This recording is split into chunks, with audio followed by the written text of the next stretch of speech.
Thank you. My name is David Olson. I am the director of global advocacy at a company called Yubico. You probably have never heard of Yubico. So I brought a YubiKey so you can have, at least you can see what a YubiKey looks like. But we're, our motto is to make the internet safe for everyone. And I have a fun story if anyone wants to learn how our company started. Started in Sweden with the husband and wife. And the husband, anyway, I can tell that story if anyone wants to hear it. I'm excited to be here, and the four of us are going to share some thoughts on a few different areas we've kind of bucketed around the topic that we've been assigned.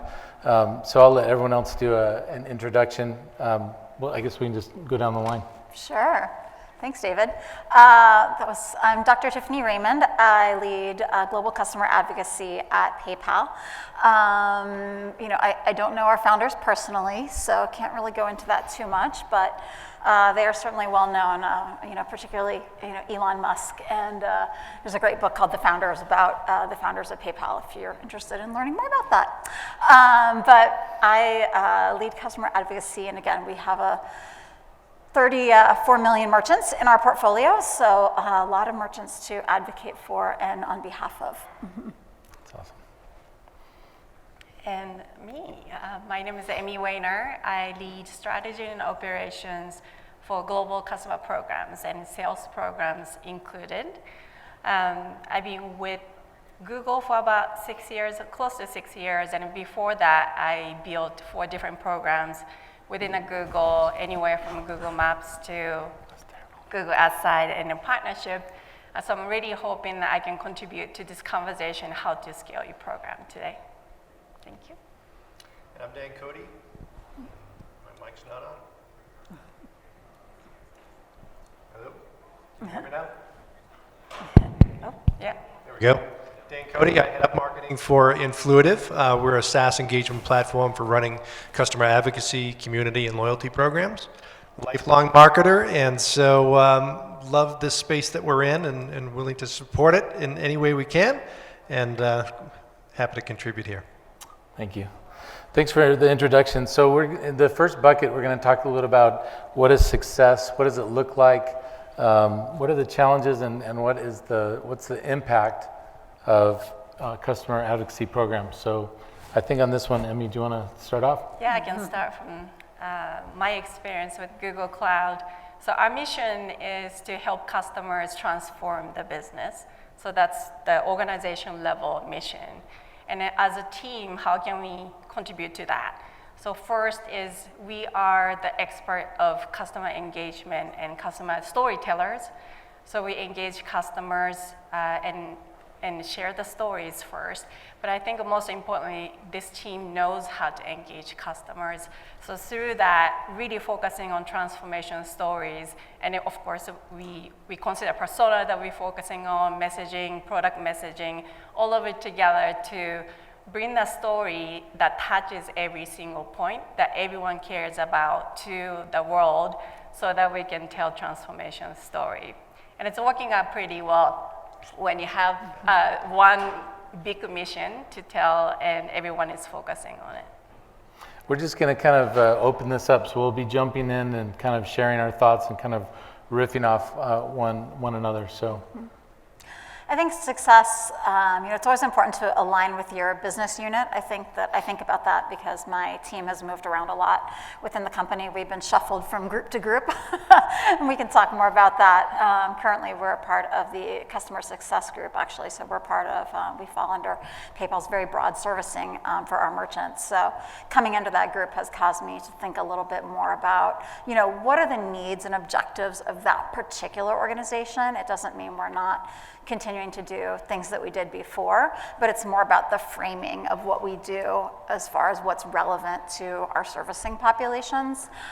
The work that we do also supports our sellers, also supports our marketing teams, and so thinking about what are those objectives that we have as an organization, and how does that sort of come down through the different business units, and then really at the end of the day, it's not just the group that we report into, but then as we're talking to other groups and trying to drive that buy-in, what do they care about? What are their objectives? And how can we, help them with those at the same time? Thank you. You had some interesting thoughts on success as well. Dan? Yeah, I think success should be, you think about it from the eyes of the customer. What is success in their eyes is, well, how are you helping me to maximize the value of the product or service that I'm using from you? So you absolutely should be thinking about what is success in their eyes first, what can you give them or provide them to ensure that they're successful, and that'll have dividends along the way. So it's kind of like givers get. What are you going to give before you start asking me for things? You can't make it a transactional thing. It's all about relationships. My experience, I worked at Adobe before I was at Yubico, and in the 10 years that I was there, I spent 3 years on the PR team, and then 7 years doing customer advocacy. We had 3 different names over that time, did the exact same work. The first one was a misnomer. It was called the Customer Reference Office. So that was just a part of what we did there. I've had the chance to start a brand new program from the ground up, and I think that, I appreciate what each one of you have said, and I think for each one of us, we could be talking about customer advocacy, and it could be a different experience, what we're trying to achieve, what matters the most, and so I think that alignment is really important. But I think overall success is, the ideal would be to meet every stakeholder you work with. I think that's one of the unique things about all of us is maybe where we attach, but also we have a lot of different stakeholders that we work with, and it's a lofty goal to try and meet everyone's expectations. And I think mission creep is a thing that can come in really easily. Like, oh, you do customer advocacy, that means X, Y, and Z, and you're like, no, I'm just focused on 1, 2, and 3. This is the program. And then so that's what I've done. I've been really laser focused on getting some initial elements built, and we'll expand on that.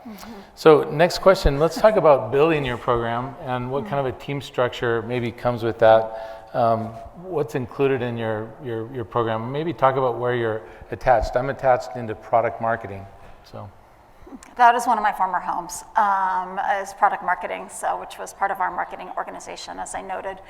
Then was part of sales, now part of our servicing organization, and then customer advocacy specifically at PayPal rolls up under revenue enablement. So we're actually part of considered an enablement function, although collaborate very closely with marketing. So I think that just speaks to the collaborative nature of programs like this. And kind of to what Dan said, it really is all about relationships, because the happy benefit of having lived in many spaces is that I know a lot of people, and a lot of people are familiar with my work and with my team's work, and so that's also a really good benefit, because I've already kind of got stakeholder buy-in from those groups, because they sort of our reputation precedes us on the kind of work that we've done for them in the past. So that's really helped us, I think. As far as our, program, customer advocacy, it's really, contains several different programs. We have our case study program as part of what we do, so I think that's seems to be a fairly common thread as far as, what I hear from others here.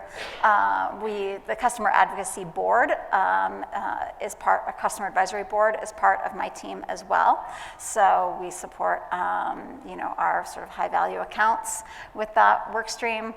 We also do a lot of thought leadership, and we offer some consultative services that are sort of to our really strategic merchants, where we really consult with them about, e-commerce, optimizing their e-commerce site. That's really the space that we live in. And so really helping them authentically grow their businesses, not just, push our products and services down their throats, because at the end of the day, when we're working with our customers, when we're working with our, 34 million merchants, they don't really care about us per se. I mean, nor should they, right?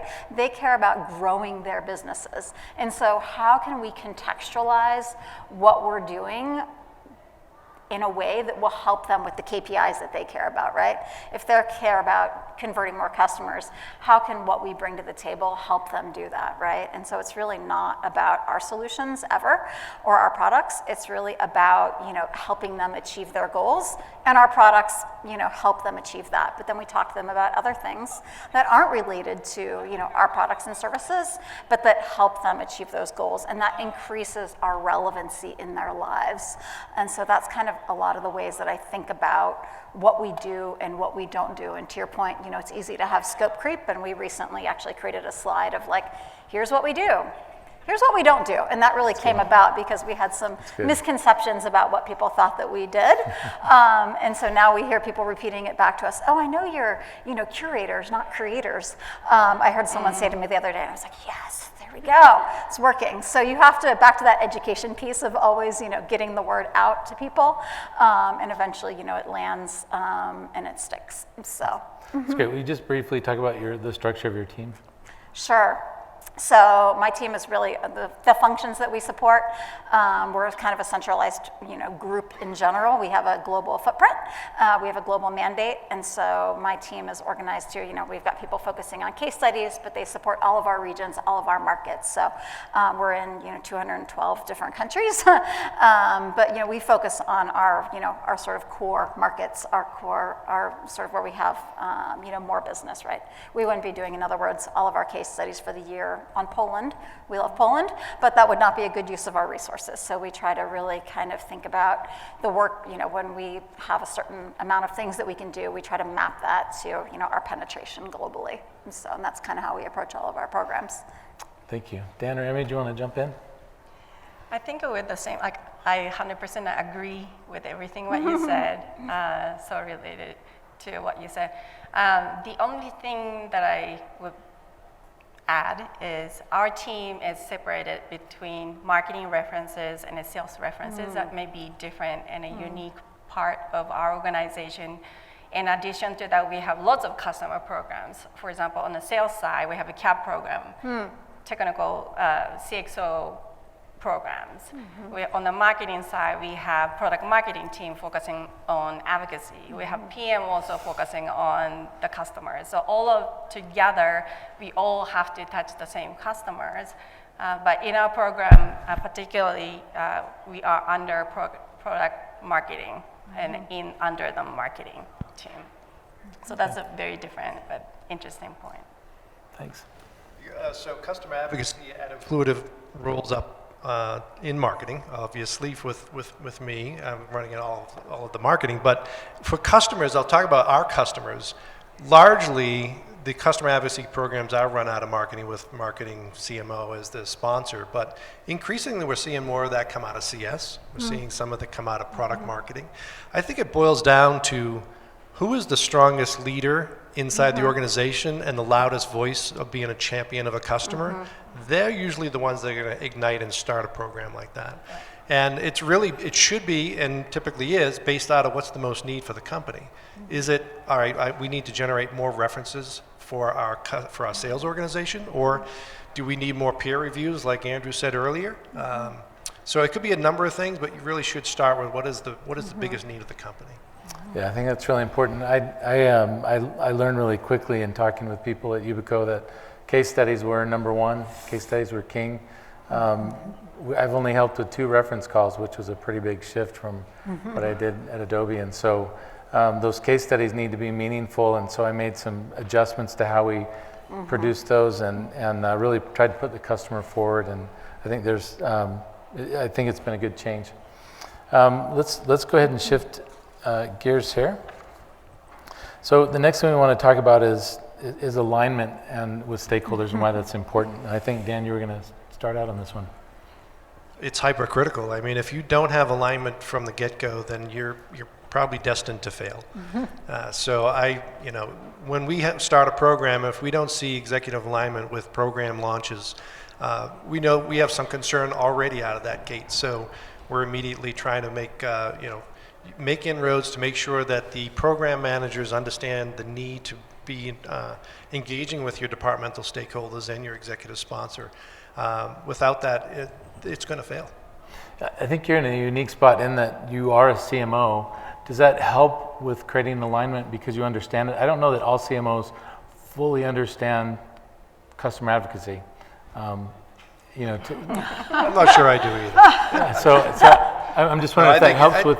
It certainly does. I mean, marketers, the CMOs have to be, though, have a finger on the pulse of what customers are thinking, doing, and wanting. So, I think that they should be that driving force. And increasingly, CMOs are having more responsibilities around customer experience. If there isn't a CXO inside an organization, that's largely coming on the responsibility of the marketer. Okay. You want to jump in? Yeah, I can share my experience, our team experience in the journey is a few years ago, maybe 4 or 5 years ago, they hire a lead to run the program. And I think that was successful enough, but when you want to go to the next level, you really want to have alignment with the VP and director level of leadership. So what they did was hire an expert from external candidate, and she came in and joined and did this customer programs team that made it very successful and had a high visibility, high alignment, and everything that you need to make the program successful. I think that was a key for our success. I think one of the things that we do for my program is we do kind of a roadshow with key stakeholders where we'll kind of, educate them, re-educate them. I always kind of position what we do as like, tools in their tool belt, right? What's in it for them?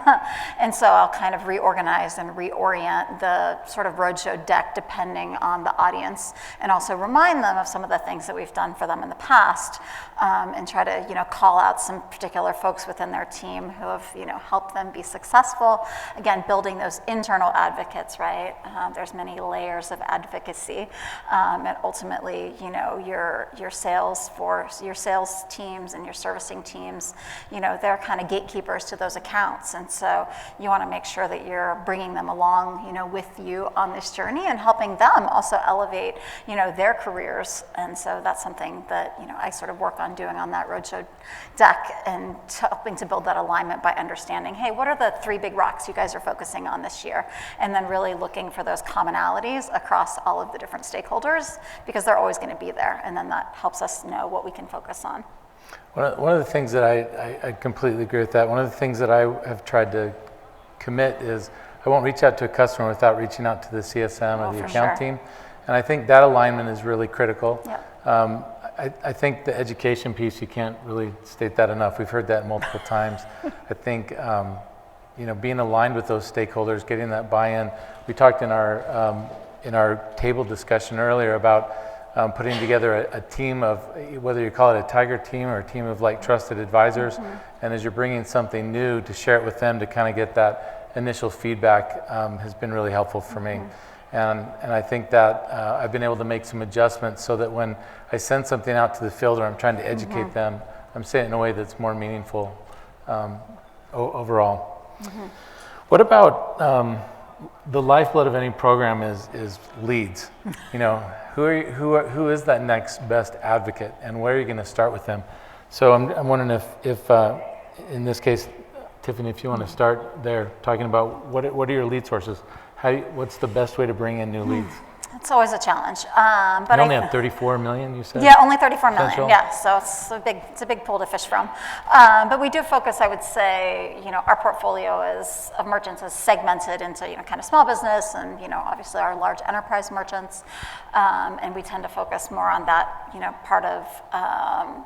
part of our merchant base, because it's a little bit more applicable and usable by a broader base of, within the company and outside of the company.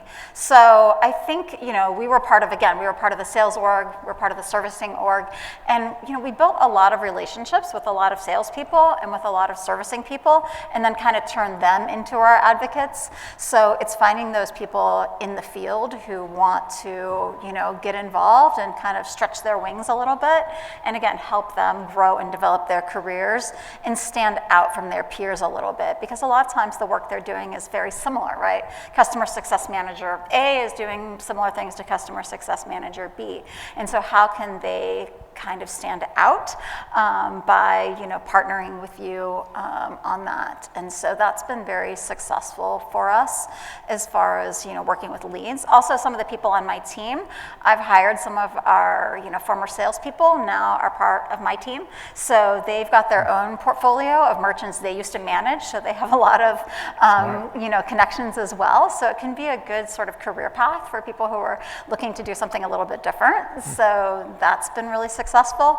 And then I would say merchants that we've worked with, really the sort of nirvana state is certain merchants that we've worked with, that I've worked with probably almost across my whole 8 years at PayPal, and they have gone on to, like all of us, they change jobs. And so if you build a true advocate, that person is then an advocate for PayPal at their next company. And they've helped, they've seen how our businesses help them be successful and advance their career, and then they go somewhere else and they want to sort of replicate that success.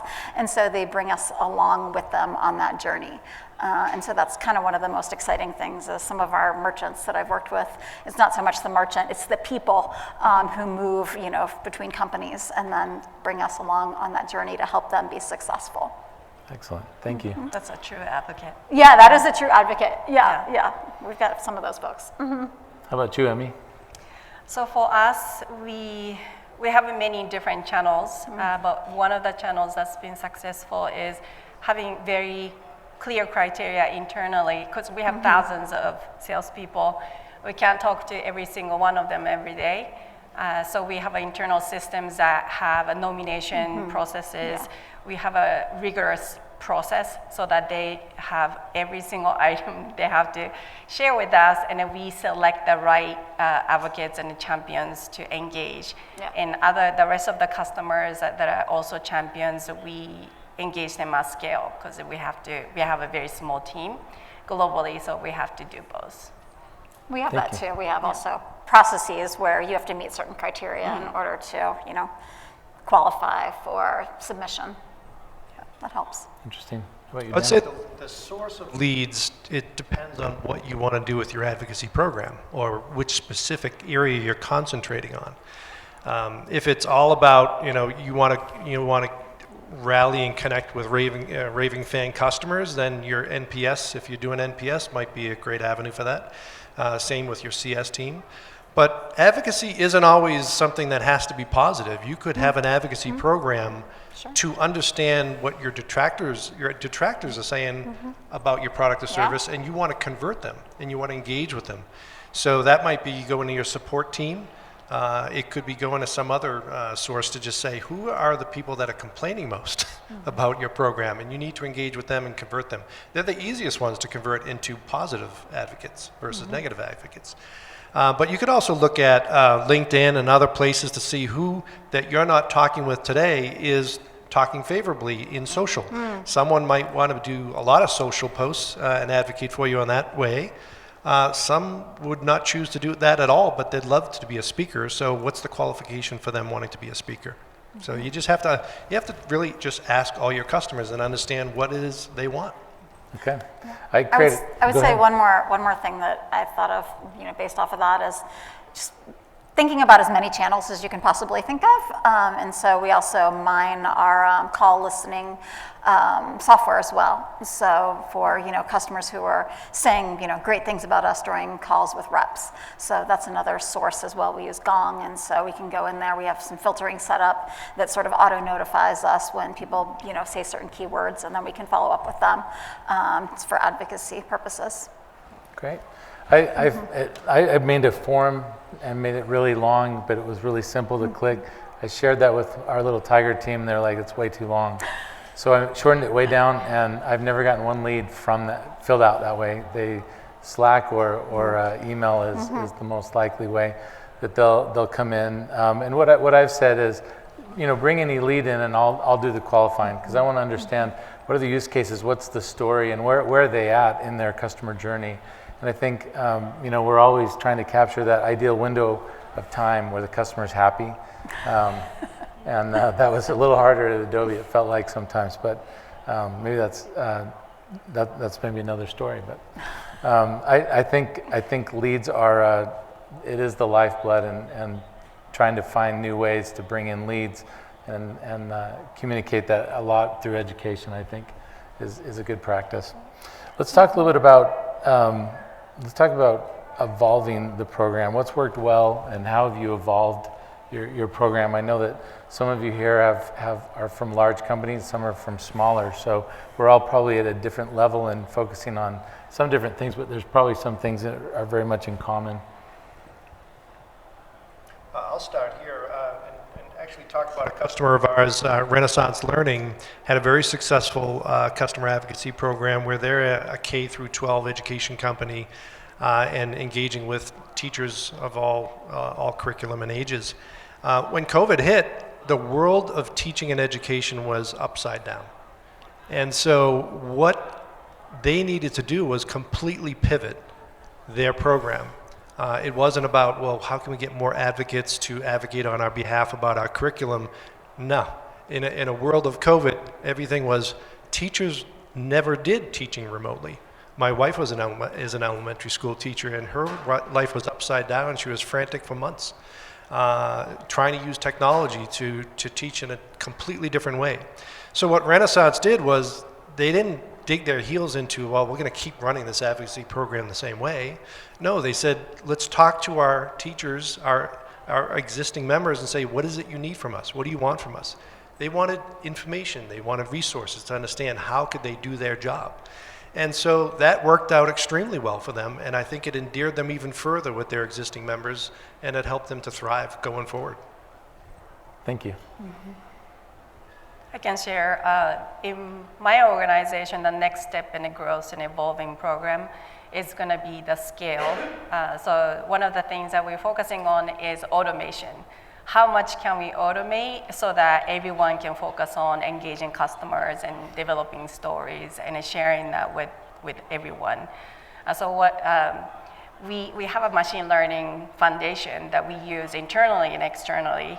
How can we take all of the insights as well as health metrics of the accounts and people and what people are talking about on socials and put that into one platform and database so that we can notify salespeople and say, this is a time for you to engage, or notify product marketing people to say, this is the time for you to engage this account or people. So this is our vision, and it's something that we need to scale. And definitely our team should be focusing on developing relationship and stories. So that's what we see. Thank you. How has your team evolved?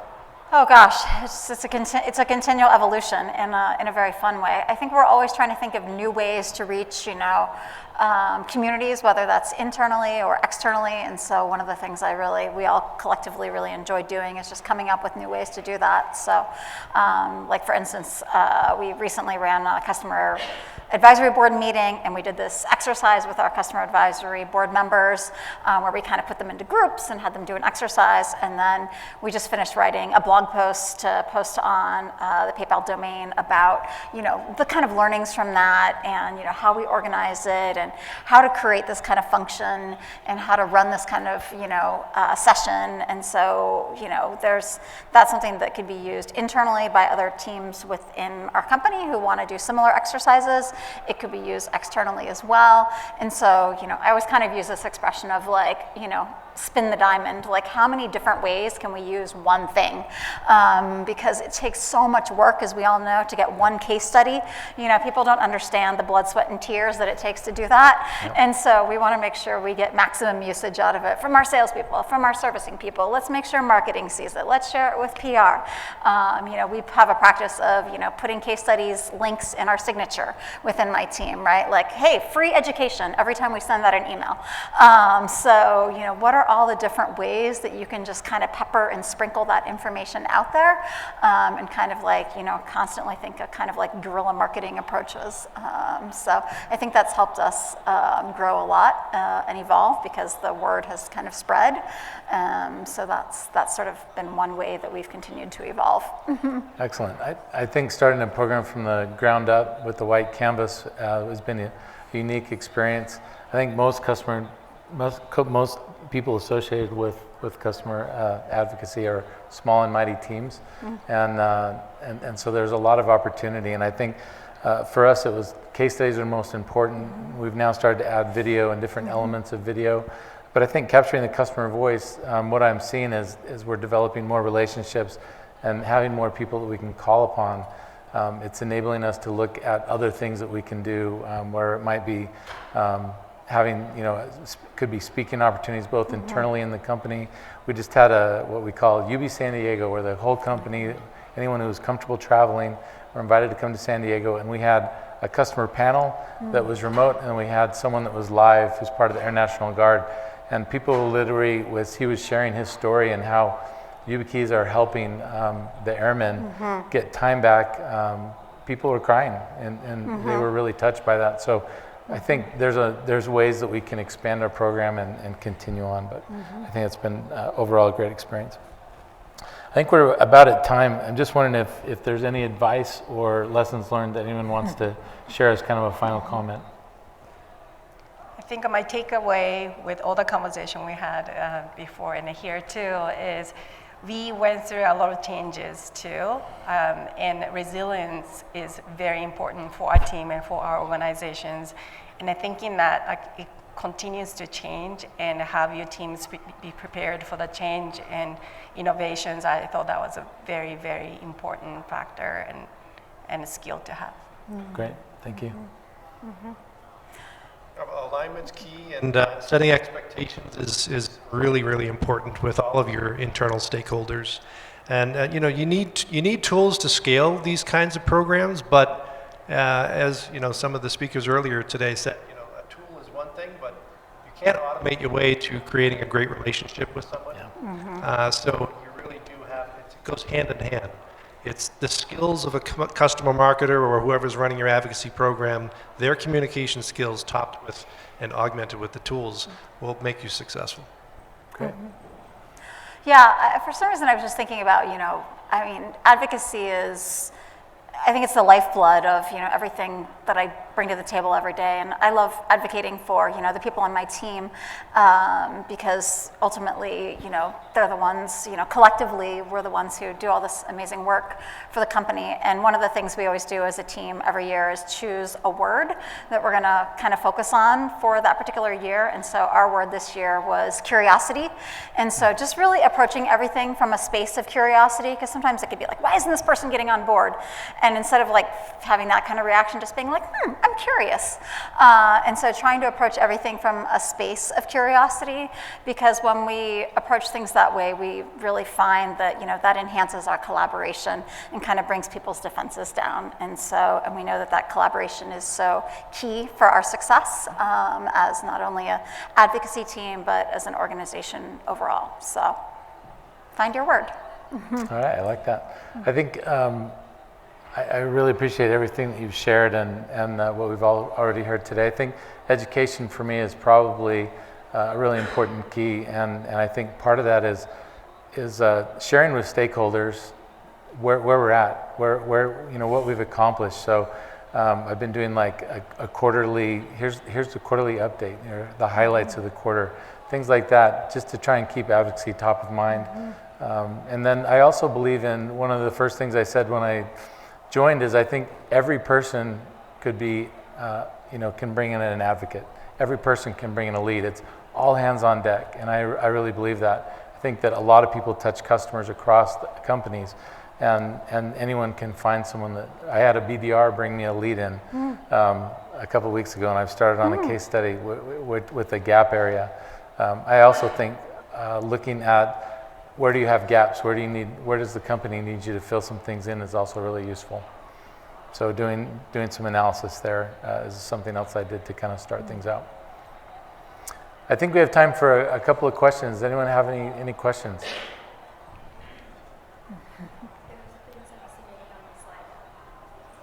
Okay. We're seeing the black screen, Yeah, so. black screen of death. Yes, I will share the there we slide. go. There you go. The slide of questions that came in. So maybe we can start with some of the top. So ROI, key metrics to measure the success of advocacy programs. Yeah.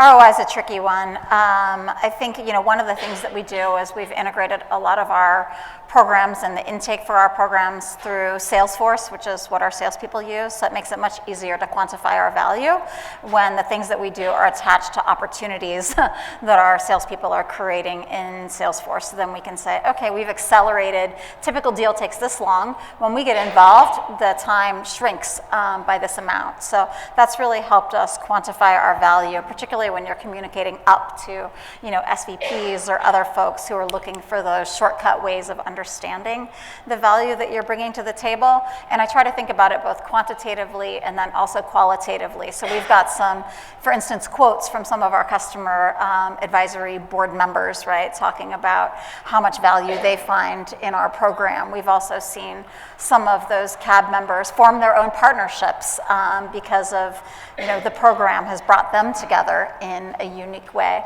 And then we started what I call just the goodness tracker, where we see mentions of our work in different places across the organization, and then we kind of keep track of those, because you see those all the time. Oh, someone mentioned a case study there, someone did this there. So kind of just finding a way to bring those things together and then roll them up and share them on some sort of cadence so that you stay top of mind. But I think, thinking about ROI is really important because it is how you're going to also, get more resources for your program. Yeah, if you want to do alignment, get alignment Yeah. and get budget. Yep. Align your advocacy program metrics to retention, cross-sells, upsells, improving win rates on the sales front, things of that nature that is very keen to the CXO office. Yeah, we do everything as well. I think the challenge is tracking, because we're talking about how we track people's activities. The only way is to have people tell me what they did. So it's really difficult unless you have a good policy and structure and processes in place. But I think that it's that important to show your ROI to everyone in the company. And I think operation becomes more important in this role. Yeah, I don't think there's a silver bullet. I wish there was. Like, could we press a button and have it spit out ROI? That would be nice. I also think, some things that we might look at is, are we enhancing the relationship with the customer? Are we having them become even more of an advocate? I think tapping into whatever data sources you have through analytics and other things can be useful data points as well, but I don't think there's a single way to just say, like, here is the number. I know we at Adobe we struggled with that as well, and we have Adobe Analytics there, so it can be a challenge, and I just don't think there's a single source that you can narrow it down. But I think I appreciate what everyone shared on that. We're at a black screen again. Are we at time? Or are we? One of the other ones was around, let's see. I feel like they went out of order because some of them are upvoted, which is great. So, at large companies, do you track advocate behavior scores across multiple channels? You were talking about that, Emmy, about like the goal being to aggregate it all together. Any advice you'd give to people who are trying to bridge the gap at large companies, in the meantime, working towards that? So my answer is we should be, and we're working towards it, but any large organization went through the same thing. I think you also face huge internal stakeholder management, as well as security and information data exchange, all of it together. It's not just about connecting the data. There's so many other things involved when it comes to big organization and connecting data. But we know the needs of it, and we're working towards it, but I don't think anyone is perfect yet. Thank you for sharing that. We had 2 more questions. I do want to share that lunch is happening and we'll reconvene at 2 p.m.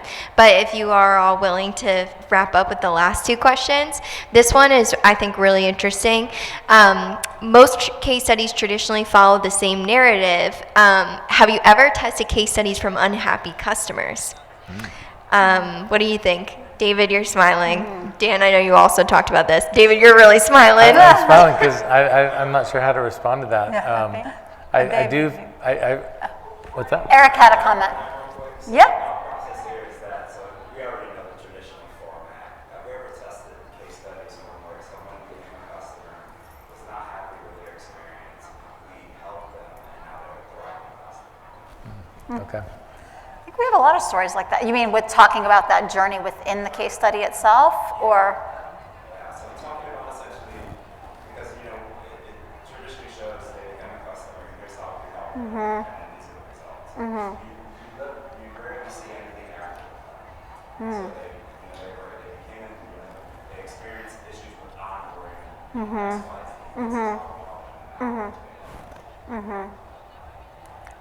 see that in peer reviews. That's probably the closest thing because it's the Yeah. authentic feedback from a customer, and they'll say the positives, they'll say the negatives, and say what you need to watch for. I would say that's key. Like marketing case studies that are filtered, they're hard to read. I just don't think they work so well. I think authentic customer stories told in the first person is the way to go. It's inviting for the reader, and you're being human about it. You're telling the positive and the negative, and you can make that takeaway. Whether that technology that you're considering makes sense or not for you. I can share what we do too is for the leadership in internal meetings, for example, VPs across all Google, we invite those customers. So in person, everyone can hear bad stories, good stories, and challenging stories, how we navigated the customers. That's a powerful, I think, customer story to tell, regardless if we publish or not, but I think that's really important to keep that in mind. I would agree with that. I think you can use the same customer and frame them in lots of different ways, right? There are customers who are always going to have, bumps along the road, but internally might be a better space to be more transparent about that. And then in the case study, context, you could certainly, reference a journey or something like that, but you're typically focusing more on, the success. I think, one of the things with our case studies that we really focus on is success metrics. Like we will not do a case study unless there are metrics, because otherwise it's just prettiness, and it doesn't mean anything. And so every case study, the merchant has to be willing to share metrics, because ultimately the purpose of a case study for us is to help convince someone else to do something. And so how do you convince someone to do something with no metrics? So. Thank you for sharing that. The last question is around building teams within advocacy. What advice would you give to an individual contributor who wanted to be a people manager within the advocacy field and advocate for a team of their own? I think you can start by kind of having a roadmap of how you want to evolve your program. So the main thing needs to stay the main thing, but there are other things that can be done. Like we haven't engaged with Trust Radius or with G2 Crowd or with Gartner. That's something that I'm starting to hear from our CMO. Like maybe we ought to start looking into that. And that's something that, with a smaller company, someone was wearing a lot of hats and doing that. So it's nice if you have kind of a vision of where you want to go, I think then you can justify it by saying, if we add another person to the team, here's what their role would be. And I think you want to have really clear things that person would do, or how you would divide up and conquer. But I think having a roadmap of where you want to go is the best way to evolve. Awesome. I would just add that individual contributors that are customer advocacy program managers are managing people. They're managing departmental stakeholders. So prove it out, how you can coordinate and orchestrate that across the organization. That's Really great. fair point. Yeah. Alignment Yeah. too. Yeah. Again.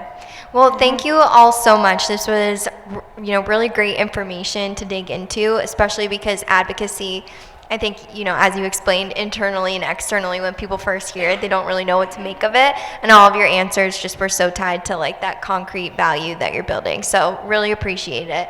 Thank you, David, Tiffany, Emmy, and Dan. And round of applause. Awesome.